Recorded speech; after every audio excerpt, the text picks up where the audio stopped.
Di sebuah rumah tua di ujung kota, tinggal seorang pemuda bernama Renu yang tidak pernah keluar rumah sejak 10 tahun lalu. Ia hidup hanya dengan melihat dunia dari balik jendela kamarnya. Hingga suatu hari, seorang gadis pengantar buku bernama Nara mengetuk pintunya dan secara perlahan mengubah seluruh hidup Renu, juga menguak rahasia kelam yang tersembunyi di balik jendela itu. Renu tidak pernah keluar rumah sejak usia 13 tahun. Warga menyebutnya bayangan dari rumah abu-abu. Tetapi bagi Renu, dunia luar terlalu gaduh, terlalu menyakitkan. Hari-harinya ia isi dengan membaca buku lama, menulis catatan diari, dan menatap awan dari balik jendela berisi kayu. Di sanalah satu-satunya tempat yang terasa aman, dunia dalam bingkai kaca. Lalu kemudian ada seorang mahasiswi jurusan sastra yang bernama Nara, bekerja paruh waktu sebagai pengantar buku untuk toko kecil di pusat kota. Suatu hari ia menerima alamat pengiriman yang asing. Rumah nomor 9, Jalan Luruh Senja. Saat ia mengetuk pintu, tak ada yang muncul. Hanya suara lirih dari balik pintu. Tinggalkan saja bukunya di depan. Namun bagi Nara, suara itu terdengar seperti menahan sesuatu, seperti menahan luka yang tak selesai. Nara pun mulai meninggalkan catatan kecil di dalam buku. Hari ini langit cerah. Kalau kamu bisa melihatnya, aku harap itu cukup untuk membuatmu tersenyum. Beberapa hari kemudian, ia melihat secari kertas kecil terselip di balik jendela kayu. Aku tidak tahu bagaimana caranya tersenyum, tapi terima kasih sudah mencoba. Pertukaran pesan itu pun menjadi kebiasaan. Hari demi hari, minggu demi minggu. Suatu malam, hujan deras dan listrik pun padam. Nara khawatir kembali ke rumah nomor 9 itu. Di luar pagar, ia melihat sosok Renu berdiri di balik jendela. Bayangannya suram, tapi terlihat nyata. Aku bawa buku puisi, mau kubacakan dari sini, tanya Nara sambil berdiri di bawah payung. Renu tak menjawab, tapi wajahnya mendekat ke jendela, lalu mengangguk pelan. Malam itu, suara Nara melantunkan bait-bait puisi dari luar jendela. Dan untuk pertama kalinya dalam bertahun-tahun, Renu tertidur dengan tenang. Kemudian, pada suatu sore yang tenang, Renu mengirimkan satu kotak kecil melalui celah pintu untuk Nara. Di dalamnya ada surat-surat yang tak terkirim, kaset suara, dan foto lama. Melalui pesan-pesan yang ditinggalkan, Nara mulai memahami kenapa Reno terkunci di rumah itu. Kehilangan kedua orang tuanya dalam kecelakaan tragis, tekanan dari keluarga, trauma yang membantu dalam kesunyian. Salah satu kaset diputar oleh Nara. Isinya suara Reno, suara ibu Reno berkata lembut, "Reno, kalau suatu hari kamu mendengar ini, cobalah buku jendela itu. Dunia masih menunggumu, nak." Kemudian, beberapa minggu setelahnya, Nara memberi hadiah kecil. Jendela baru dengan ensel yang bisa dibuka lebar ke arah taman. Kamu gak harus langsung keluar, tapi biarkan udara masuk dulu. Itu juga bentuk dari keberanian. Hari itu, dengan tangan gemetar, Reno membuka jendela untuk pertama kalinya dalam 10 tahun. Cahaya sore menyusup, angin menerpah wajahnya. Ia menangis bukan karena takut, tapi karena rindunya akhirnya disambut oleh dunia. Lalu musim semi telah tiba. Di hari yang cerah, Reno berdiri di depan ambang pintu. Kakinya sangat ragu, matanya berkaca-kaca. Nara berdiri di depan pagar tersenyum. "Satu langkah saja, Reno, aku di sini." Dan Reno pun melangkah kecil pelan. Langkah pertama yang mematahkan dinding kesepian 10 tahun. Dunia tidak langsung menjadi tempat yang mudah. Tapi kini Reno tahu di balik jendela yang terbuka ada seseorang dan harapan yang setia menunggu. Reno mulai membicarakan tirai jendelanya, terbuka setiap pagi. Ia menyusun rutinitas kecil, menyapa matahari, membaca di ambang jendela, dan dia sering mencatat isi pikirannya. Ia belum berani keluar, tapi dunia mulai terasa tidak terlalu asing.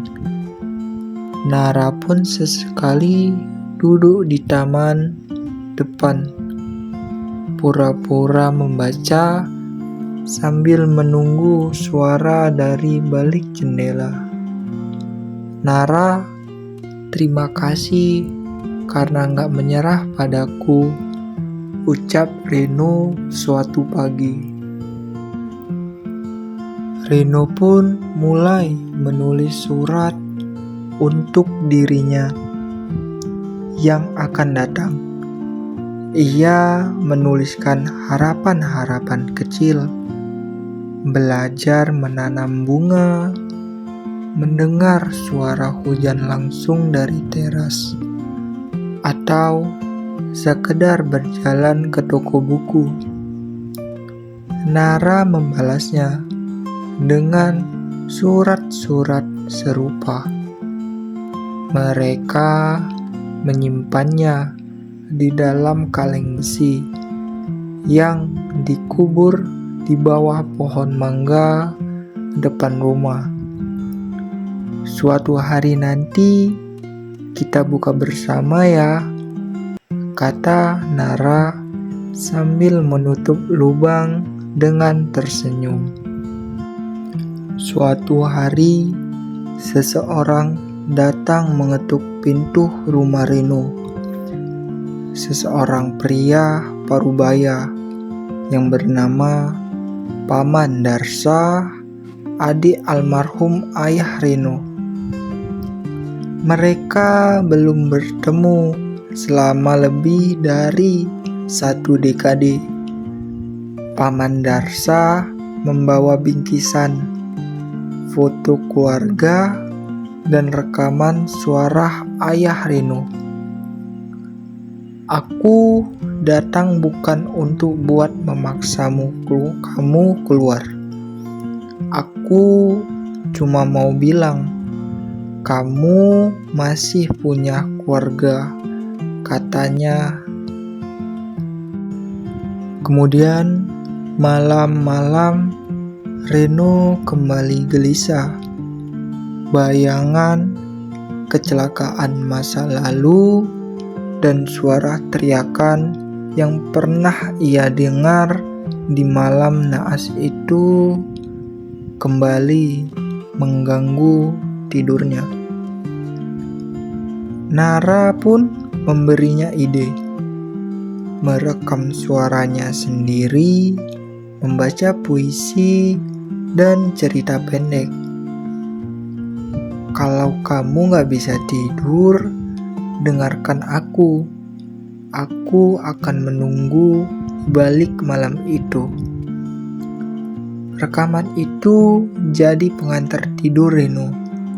Pelan-pelan, mimpi buruknya pun semakin berkurang. Suatu sore, hujan turun deras. Reno berdiri di depan jendela terbuka, membiarkan hujan membasahi wajahnya. Tiba-tiba terdengar suara langkah kaki cepat. Nara datang membawa payung. Tanpa berkata apa-apa, ia mewayungi Reno dari luar pagar. Saat hujan berhenti, pelangi muncul di langit kelabu. Mereka saling pandang tanpa kata, tapi dada Reno terasa hangat untuk pertama kalinya.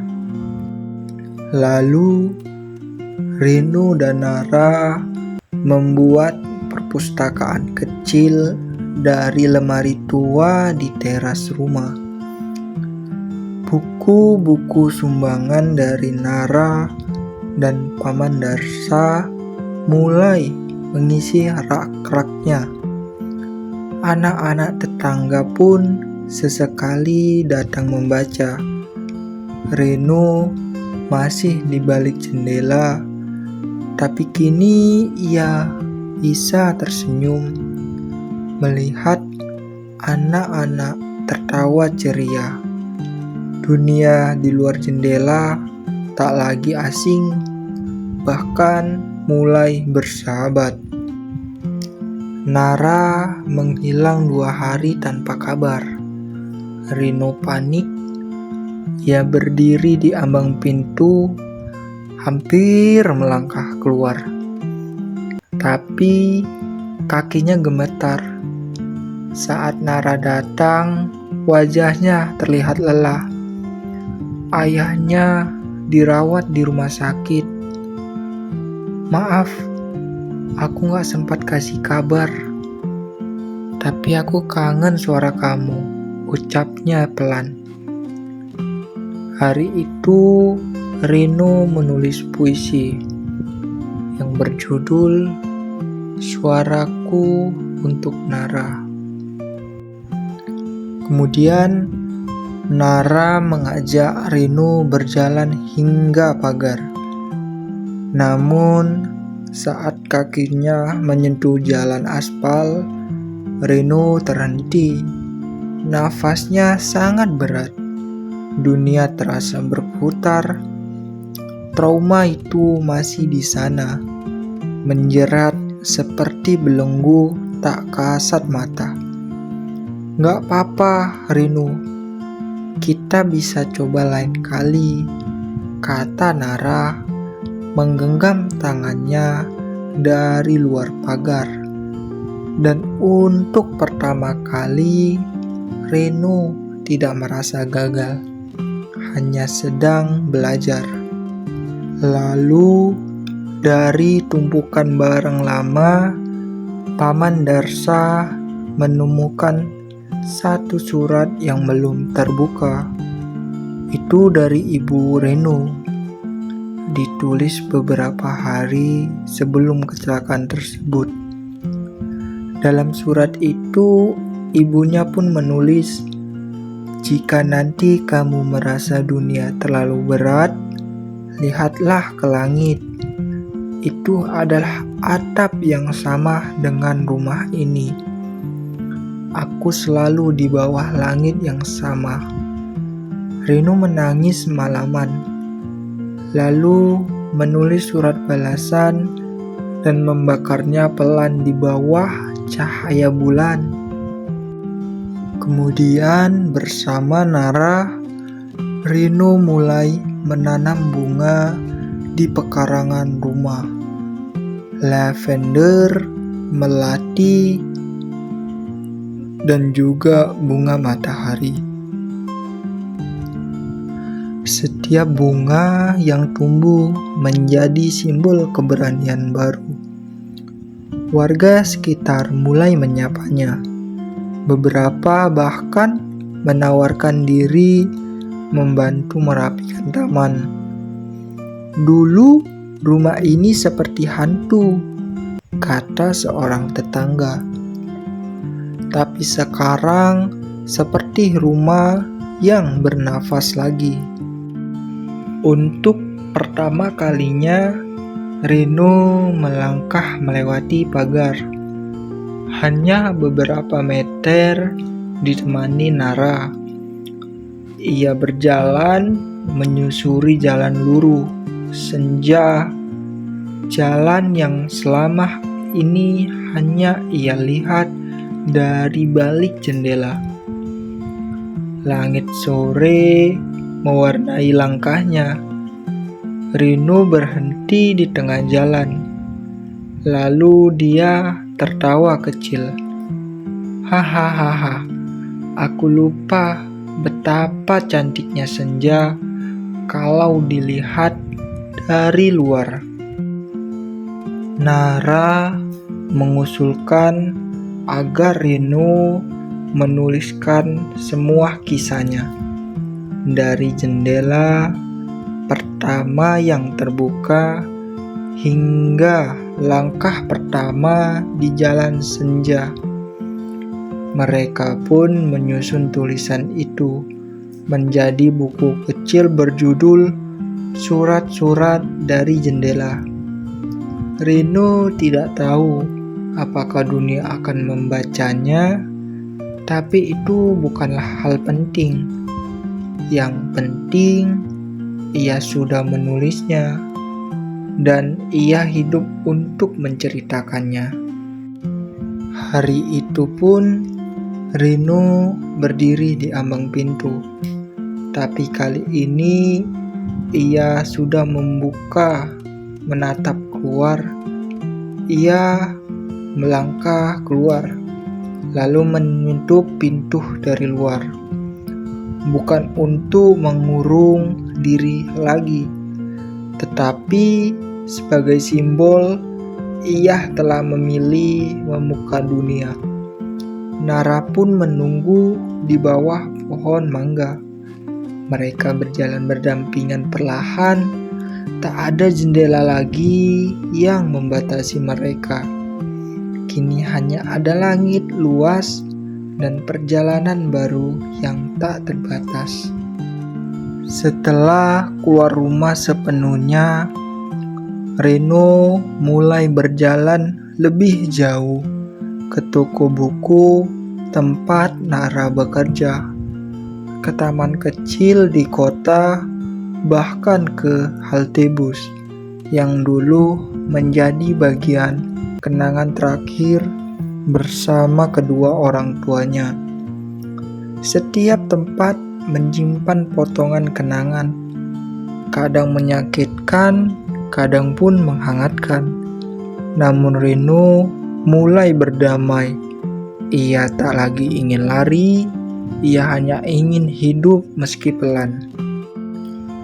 Buku kecil, surat-surat dari jendela mulai menyebar di lingkaran kecil pecinta sastra. Suatu malam, Reno menerima sepucuk surat. "Hai, namaku Rehan. Aku juga takut dunia. Tapi setelah membaca ceritamu, aku membuka jendelaku untuk pertama kali dalam 3 tahun." Reno pun memandang jendela kamarnya yang kini selalu terbuka. Ia berkata pelan, "Ternyata kisah yang kita tulis bisa jadi jendela bagi orang lain juga."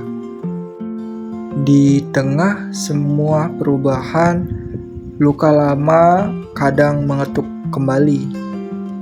Saat melewati tempat kecelakaan orang tuanya, Reno diserang kecemasan hebat. Nara memeluknya tanpa berkata apa-apa. Di dadanya, Reno menangis seperti anak kecil. Trauma tidak hilang, tapi kini Reno tahu ia tidak sendirian lagi. Kemudian, Paman Darsa menyerahkan satu kaset terakhir, rekaman ayah Reno. Suara ayahnya terdengar sangat tenang, meski dengan nafas berat. "Kalau nanti ayah nggak sempat pulang, jangan biarkan rumah ini jadi penjara. Jadikan dia taman buat kamu tumbuh." Malam itu pun Reno menulis ulang pesan ayahnya di dinding taman rumahnya dengan cat putih besar dan sangat jelas. Kemudian rumah nomor 9 tak lagi sunyi. Anak-anak pun sering bermain di pekarangan. Nara mengadakan kelas menulis mingguan. Reno jadi tuan rumah yang ramah. Meski masih canggung, warga menjuluki rumah itu Taman Jendela. Reno tidak pernah menyangka tempat yang dulu terasa seperti kuburan bisa menjadi ruang kehidupan. Lalu ayah Nara pun meninggal dunia. Reno menemani Nara dalam duka. Kali ini sebagai orang yang kuat. "Kalau kamu gak sanggup bicara, cukup duduk. Aku akan duduk juga," katanya dengan nada lembut. Mereka duduk berdua dalam diam. Tapi keheningan itu bukan hampa. Itu sangat penuh makna. Lalu pada suatu malam hujan, Reno kembali bermimpi buruk. Rumah yang runtuh, jendela yang tertutup rapat, dan suara ibunya yang memanggil. Ia terbangun dan berjalan keluar tanpa payung, tanpa ragu. Di bawah hujan, ia pun berdiri sambil mengadah. "Ibu, ayah, aku sudah di luar sekarang. Terima kasih karena pernah menyayangi aku."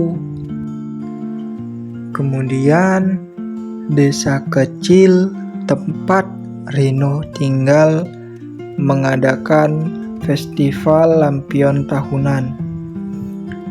Reno dan Nara membuat satu lampion yang cukup besar bertuliskan, "Untuk mereka yang pernah tinggal di dalam gelap, cahayanya selalu bisa menemukan jalan pulang."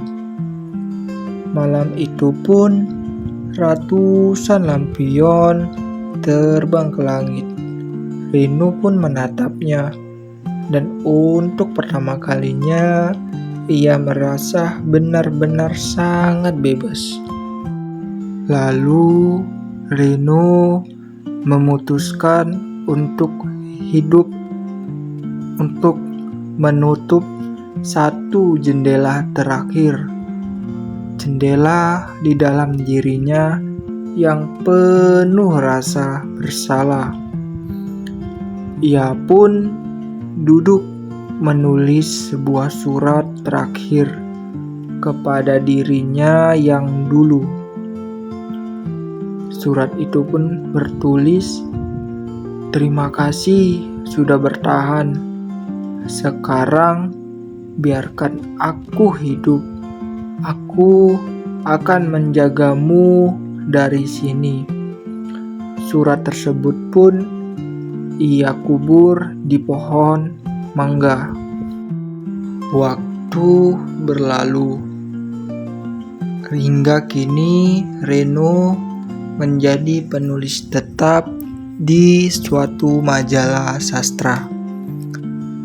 Taman Jendela berkembang menjadi tempat berkumpulnya banyak jiwa yang pernah hancur seperti dirinya. Di akhir musim semi ini, Nara menyodorkan sebuah surat izin bangunan. Kata Nara, "Kita ubah rumah ini jadi ruang baca terbuka. Rumah tanpa dinding." Reno tersenyum sangat bahagia dan hingga tertawa hampir menangis. Lalu dia pun berkata pelan kepada Nara, "Akhirnya jendelanya sudah benar-benar hilang, karena kita tidak perlu lagi bersembunyi di balik jendela ini. Semoga seseorang dapat membaca sebuah cerita ini, dan semoga saja dia bisa keluar dari sebuah jendela ini seperti Reno." Akhir ceritanya, mereka pun berhasil mendirikan sebuah perpustakaan tanpa dinding untuk dibaca dengan seseorang yang bersikap seperti Reno yang terjebak dengan masa lalu. Waktu berlalu. Hingga kini Reno menjadi penulis tetap di suatu majalah sastra. Taman Jendela berkembang menjadi tempat berkumpulnya banyak jiwa yang pernah hancur seperti dirinya. Di akhir musim semi ini, Nara menyodorkan sebuah surat izin bangunan. Kata Nara, "Kita ubah rumah ini jadi ruang baca terbuka. Rumah tanpa dinding." Reno tersenyum sangat bahagia dan hingga tertawa hampir menangis. Lalu dia pun berkata pelan kepada Nara, "Akhirnya jendelanya sudah benar-benar hilang karena kita tidak perlu lagi bersembunyi di balik jendela ini. Semoga seseorang dapat membaca sebuah cerita ini dan semoga saja dia bisa keluar dari sebuah jendela ini seperti Reno. Akhir ceritanya, mereka pun berhasil mendirikan sebuah perpustakaan tanpa dinding untuk dibaca dengan seseorang yang bersikap seperti Reno yang terjebak dengan masa lalu. Di sebuah rumah tua di ujung kota, tinggal seorang pemuda bernama Reno yang tidak pernah keluar rumah sejak 10 tahun lalu. Ia hidup hanya dengan melihat dunia dari balik jendela kamarnya. Hingga suatu hari, seorang gadis pengantar buku bernama Nara mengetuk pintunya dan secara perlahan mengubah seluruh hidup Reno, juga menguak rahasia kelam yang tersembunyi di balik jendela itu. Reno tidak pernah keluar rumah sejak usia 13 tahun. Warga menyebutnya bayangan dari rumah abu-abu. Tetapi bagi Reno, dunia luar terlalu gaduh, terlalu menyakitkan. Hari-harinya ia isi dengan membaca buku lama, menulis catatan diari, dan menatap awan dari balik jendela berisi kayu. Di sanalah satu-satunya tempat yang terasa aman, dunia dalam bingkai kaca. Lalu kemudian ada seorang mahasiswi jurusan sastra yang bernama Nara, bekerja paruh waktu sebagai pengantar buku untuk toko kecil di pusat kota. Suatu hari, ia menerima alamat pengiriman yang asing. Rumah nomor 9, Jalan Luruh Senja. Saat ia mengetuk pintu, tak ada yang muncul. Hanya suara lirih dari balik pintu. Tinggalkan saja bukunya di depan. Namun bagi Nara, suara itu terdengar seperti menahan sesuatu, seperti menahan luka yang tak selesai. Nara pun mulai meninggalkan catatan kecil di dalam buku. Hari ini langit cerah. Kalau kamu bisa melihatnya, aku harap itu cukup untuk membuatmu tersenyum. Beberapa hari kemudian, ia melihat secari kertas kecil terselip di balik jendela kayu. Aku tidak tahu bagaimana caranya tersenyum, tapi terima kasih sudah mencoba. Pertukaran pesan itu pun menjadi kebiasaan. Hari demi hari, minggu demi minggu. Suatu malam, hujan deras dan listrik pun padam. Nara khawatir kembali ke rumah nomor 9 itu.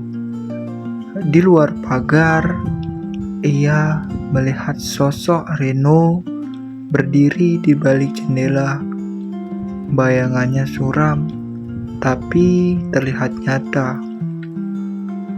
Aku bawa buku puisi, mau kubacakan dari sini, tanya Nara sambil berdiri di bawah payung.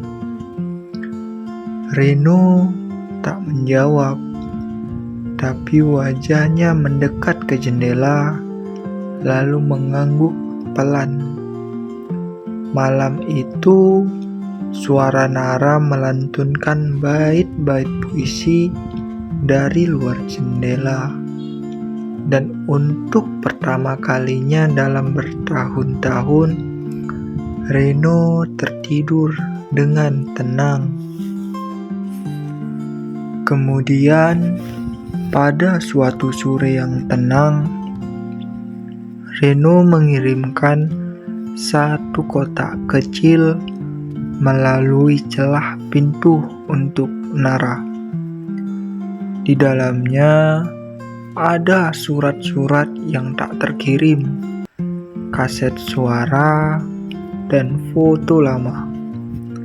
Melalui pesan-pesan yang ditinggalkan, Nara mulai memahami kenapa Reno terkunci di rumah itu.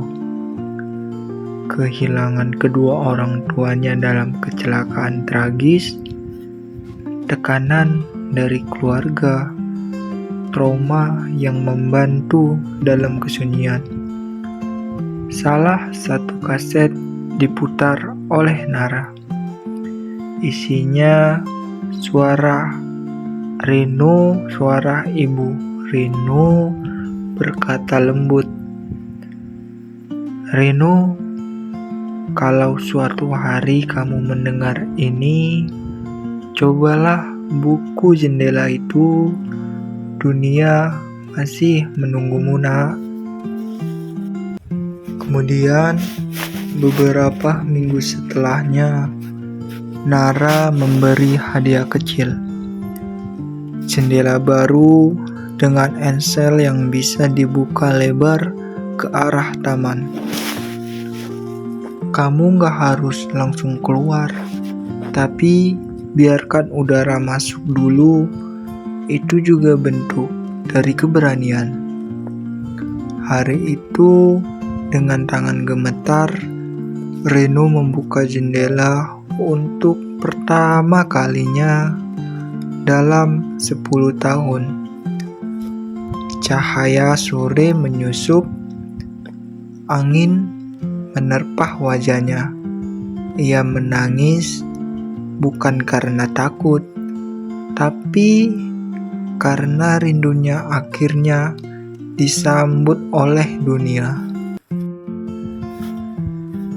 Lalu, musim semi telah tiba. Di hari yang cerah, Reno berdiri di depan ambang pintu. Kakinya sangat ragu, matanya berkaca-kaca. Nara berdiri di depan pagar tersenyum. "Satu langkah saja, Reno. Aku di sini." Dan Reno pun melangkah kecil pelan. Langkah pertama yang mematahkan dinding kesepian 10 tahun. Dunia tidak langsung menjadi tempat yang mudah, tapi kini Reno tahu di balik jendela yang terbuka ada seseorang dan harapan yang setia menunggu. Reno mulai membicarakan tirai jendelanya, terbuka setiap pagi. Ia menyusun rutinitas kecil, menyapa matahari, membaca di ambang jendela, dan dia sering mencatat isi pikirannya. Ia belum berani keluar, tapi dunia mulai terasa tidak terlalu asing.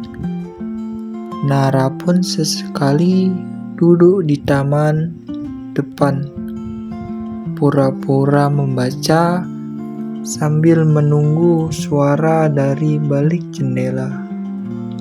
"Nara, terima kasih karena gak menyerah padaku. ucap Reno suatu pagi. Reno pun mulai menulis surat untuk dirinya yang akan datang. Ia menuliskan harapan-harapan kecil, belajar menanam bunga, mendengar suara hujan langsung dari teras, atau sekedar berjalan ke toko buku.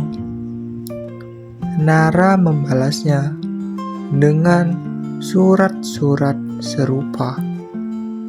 Mereka menyimpannya di dalam kaleng besi yang dikubur di bawah pohon mangga depan rumah. Suatu hari nanti kita buka bersama ya, kata Nara sambil menutup lubang dengan tersenyum. Suatu hari, seseorang datang mengetuk pintu rumah Reno.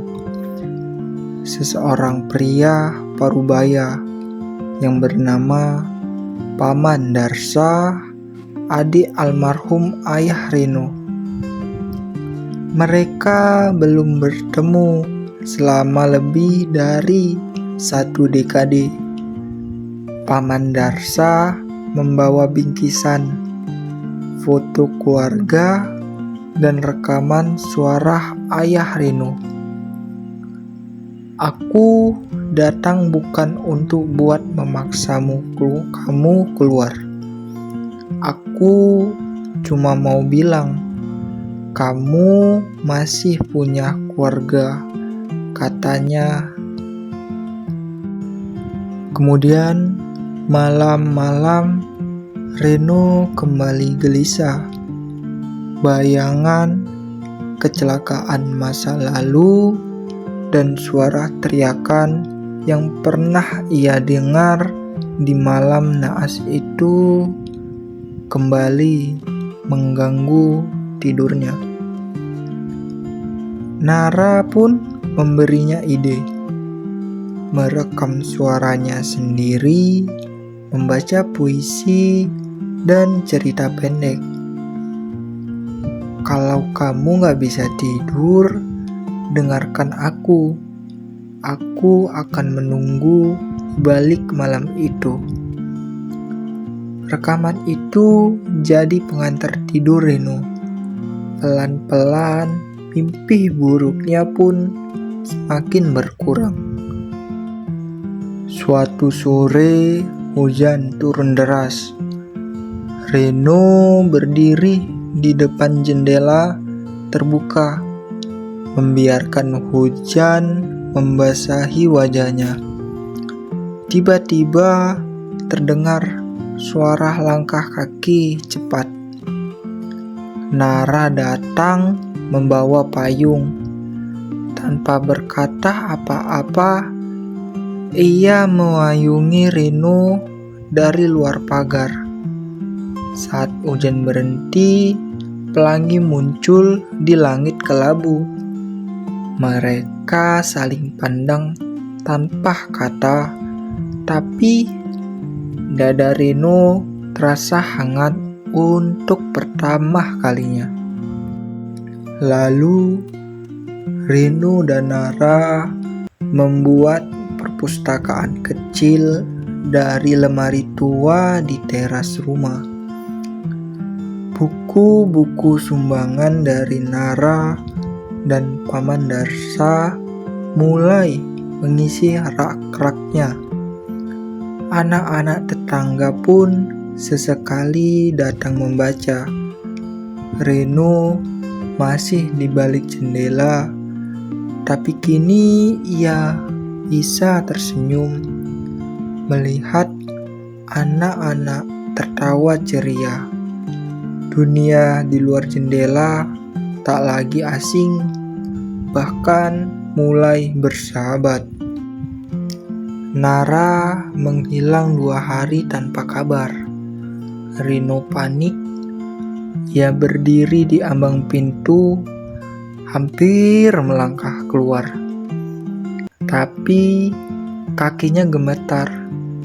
Saat Nara datang, wajahnya terlihat lelah. Ayahnya dirawat di rumah sakit. "Maaf, aku gak sempat kasih kabar. Tapi aku kangen suara kamu," ucapnya pelan. Hari itu, Reno menulis puisi yang berjudul "Suaraku untuk Nara". Kemudian, Nara mengajak Reno berjalan hingga pagar. Namun, saat kakinya menyentuh jalan aspal, Reno terhenti. Nafasnya sangat berat. Dunia terasa berputar. Trauma itu masih di sana, menjerat seperti belenggu tak kasat mata. "Gak apa-apa, Reno. Kita bisa coba lain kali," kata Nara, menggenggam tangannya dari luar pagar. Dan untuk pertama kali, Reno tidak merasa gagal, hanya sedang belajar. Lalu, dari tumpukan barang lama, Paman Darsa menemukan satu surat yang belum terbuka. Itu dari Ibu Reno. Ditulis beberapa hari sebelum kecelakaan tersebut. Dalam surat itu, ibunya pun menulis, "Jika nanti kamu merasa dunia terlalu berat, lihatlah ke langit. Itu adalah atap yang sama dengan rumah ini. Aku selalu di bawah langit yang sama." Reno menangis semalaman, lalu menulis surat balasan dan membakarnya pelan di bawah cahaya bulan. Kemudian bersama Nara, Reno mulai menanam bunga di pekarangan rumah. Lavender, melati, dan juga bunga matahari. Setiap bunga yang tumbuh menjadi simbol keberanian baru. Warga sekitar mulai menyapanya. Beberapa bahkan menawarkan diri membantu merapikan taman. "Dulu rumah ini seperti hantu," kata seorang tetangga. "Tapi sekarang seperti rumah yang bernafas lagi." Untuk pertama kalinya, Reno melangkah melewati pagar. Hanya beberapa meter ditemani Nara. Ia berjalan menyusuri jalan luruh senja, jalan yang selama ini hanya ia lihat dari balik jendela. Langit sore mewarnai langkahnya. Reno berhenti di tengah jalan. Lalu dia tertawa kecil. "Hahaha, aku lupa betapa cantiknya senja kalau dilihat dari luar." Nara mengusulkan agar Reno menuliskan semua kisahnya, dari jendela pertama yang terbuka hingga langkah pertama di jalan senja. Mereka pun menyusun tulisan itu menjadi buku kecil berjudul "Surat-surat dari Jendela". Reno tidak tahu apakah dunia akan membacanya, tapi itu bukanlah hal penting. Yang penting, ia sudah menulisnya, dan ia hidup untuk menceritakannya. Hari itu pun, Reno berdiri di ambang pintu. Tapi kali ini, ia sudah membuka, menatap keluar. Ia melangkah keluar, lalu menutup pintu dari luar.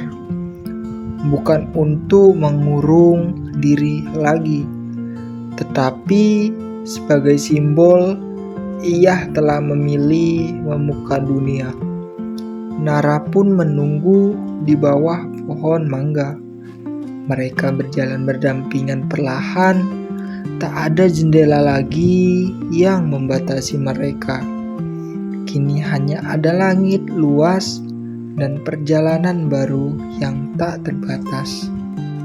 Setelah keluar rumah sepenuhnya, Reno mulai berjalan lebih jauh ke toko buku tempat Nara bekerja, ke taman kecil di kota, bahkan ke halte bus yang dulu menjadi bagian kenangan terakhir bersama kedua orang tuanya.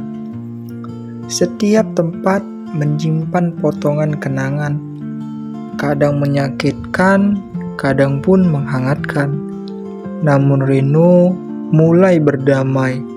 Ia tak lagi ingin lari, ia hanya ingin hidup meski pelan.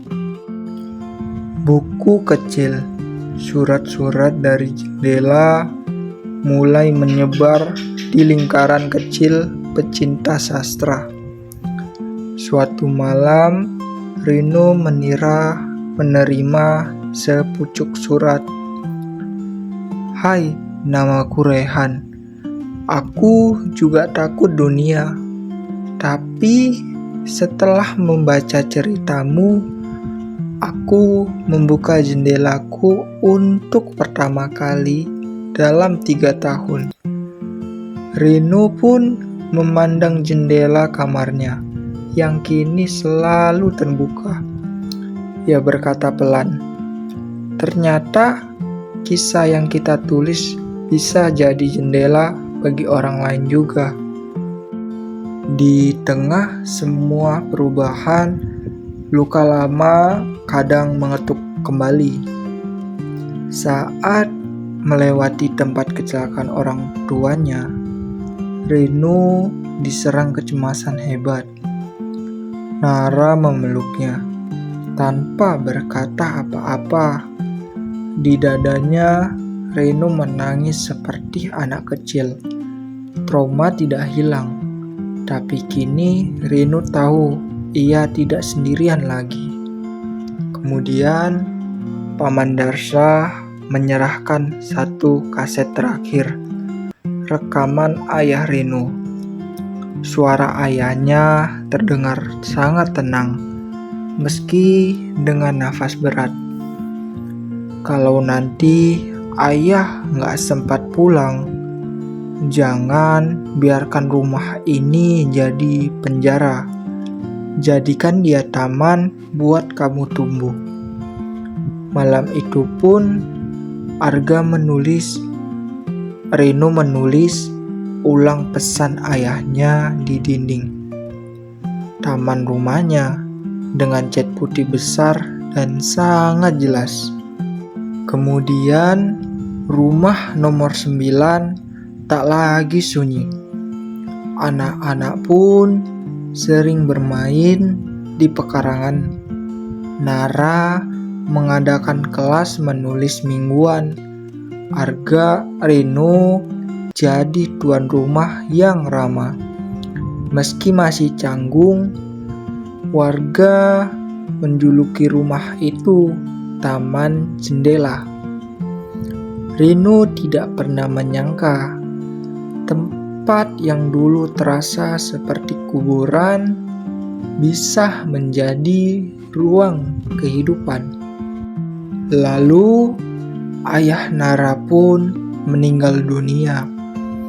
Reno menemani Nara dalam duka, kali ini sebagai orang yang kuat. "Kalau kamu gak sanggup bicara, cukup duduk. Aku akan duduk juga," katanya dengan nada lembut. Mereka duduk berdua dalam diam. Tapi keheningan itu bukan hampa, itu sangat penuh makna. Lalu pada suatu malam hujan, Reno kembali bermimpi buruk. Rumah yang runtuh, jendela yang tertutup rapat, dan suara ibunya yang memanggil. Ia terbangun dan berjalan keluar tanpa payung, tanpa ragu.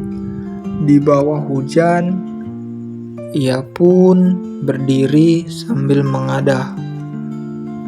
"Ibu, ayah, aku sudah di luar sekarang. Terima kasih karena pernah menyayangi aku." Kemudian, desa kecil tempat Reno tinggal mengadakan festival lampion tahunan. Reno dan Nara membuat satu lampion yang cukup besar bertuliskan, "Untuk mereka yang pernah tinggal di dalam gelap, cahayanya selalu bisa menemukan jalan pulang." Malam itu pun ratusan lampion terbang ke langit.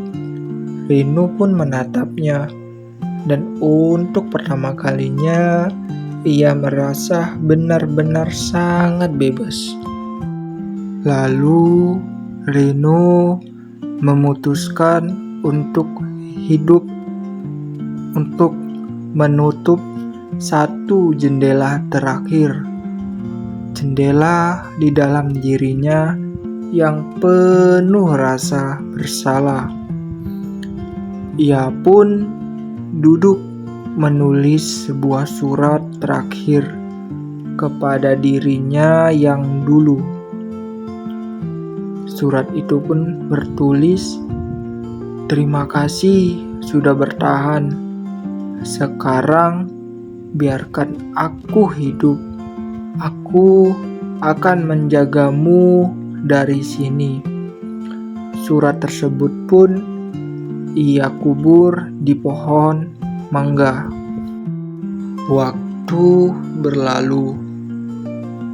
Hingga kini Reno menjadi penulis tetap di suatu majalah sastra.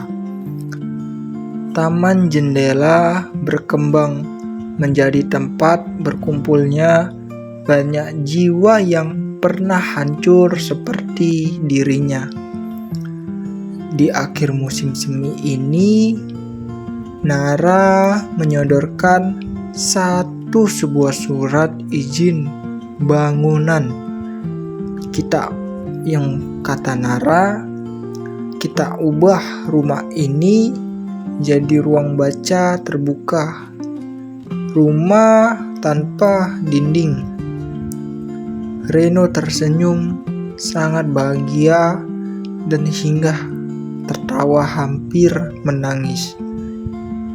Lalu dia pun berkata pelan kepada Nara, "Akhirnya jendelanya sudah benar-benar hilang, karena kita tidak perlu lagi bersembunyi di balik jendela ini. Semoga seseorang dapat membaca sebuah cerita ini, dan semoga saja dia bisa keluar dari sebuah jendela ini seperti Reno." Akhir ceritanya, mereka pun berhasil mendirikan sebuah perpustakaan tanpa dinding untuk dibaca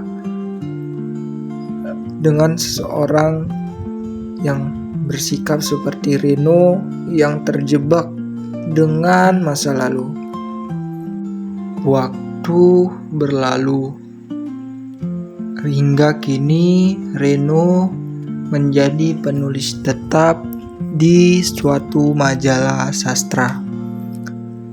Taman jendela berkembang menjadi tempat berkumpulnya banyak jiwa yang pernah hancur seperti dirinya.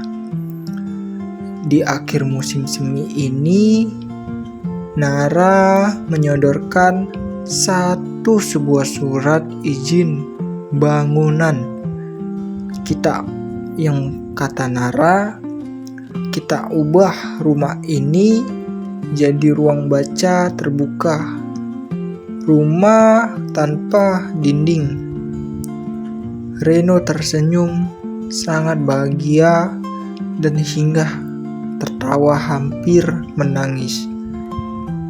Lalu dia pun berkata pelan kepada Nara, akhirnya jendelanya sudah benar-benar hilang karena kita tidak perlu lagi bersembunyi di balik jendela ini. Semoga seseorang dapat membaca sebuah cerita ini dan semoga saja dia bisa keluar dari sebuah jendela ini seperti Reno. Akhir ceritanya, mereka pun berhasil mendirikan sebuah perpustakaan tanpa dinding untuk dibaca dengan seseorang yang bersikap seperti Reno yang terjebak dengan masa lalu.